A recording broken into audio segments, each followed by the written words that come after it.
Today's gospel, the sad story of a young rich man.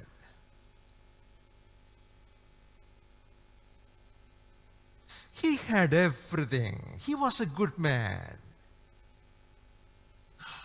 He was a very good man. All good about him. Everything but short of one thing. Everything good about him, but short of just one thing. Just one thing. And that was the most important thing. All good, but short of one thing, and the most important thing. The Lord spoke to the trouble in his heart. Here is a man who had that sense of everything is okay with me. I'm going to church and doing everything right. Nothing wrong with me. Haven't broken any of the commandments, living a good life. But something is missing. Something is terribly missing. I'm not very happy. Having everything in the world, but not being happy. This man had that sense. I have everything, doing everything right, but not quite happy. What is wrong with me? The Lord spoke to the trouble in his heart. Well, your heart is not in the right place. My dear young man, your heart is not in the right place. Everything else is fine, but your heart is in the wrong place. Your treasure is in the wrong place, misplaced. Treasure has everything to do with the heart. What your heart is atone, the person your heart is atone, that is your treasure. Note these words. Where your heart is atone, what your heart is atone, the person your heart is atone, that is your treasure. In the case of this man, everything doing well, doing everything right, but his heart was on his possessions. So the Lord knew this man is a good man, but he has been so possessed by his own possessions. He's not a free man. He is a slave to his wealth. So he told him, do you want to be free? Do you want to be happy? Do this. But it was too much for him, and he went home sad. Dear friends, wealth is a very good thing, isn't it? Money is a good thing, nothing wrong with money or having wealth.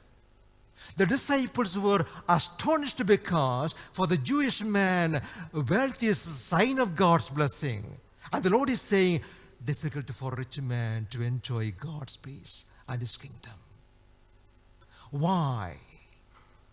Wealth is a good thing, but if we are possessed by our possessions, if God is not the true possession, if God is not our treasure, we can never be really, truly happy.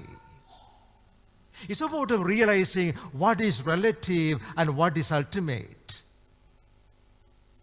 Note these words. Some things are relative, or I would say on this earth, everything is relative. What do I mean? They have no ultimate value. Money, take money. Money has no ultimate value. When you are in your deathbed, money has what value money has? When you are in your deathbed, do you worry, how much is my bank balance? When you are in a hospital, do you think about your bank balance? Or when you are having a moment of pain, you don't think about money because money has only a relative value. It is good, you need it, but don't love it.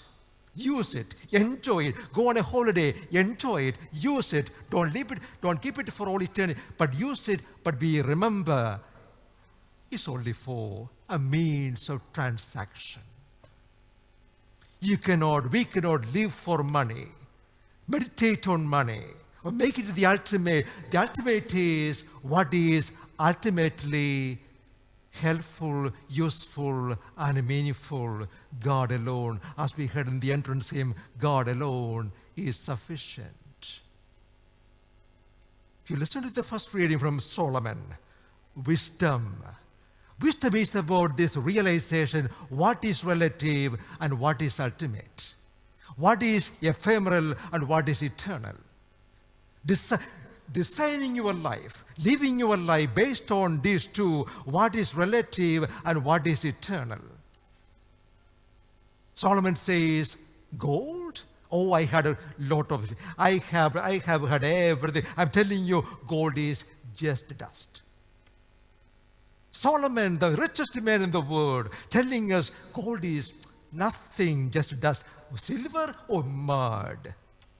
And the psalmist says, remember the shortness of your life, then you'll be wise. Remember how short your life is, uncertain your life is.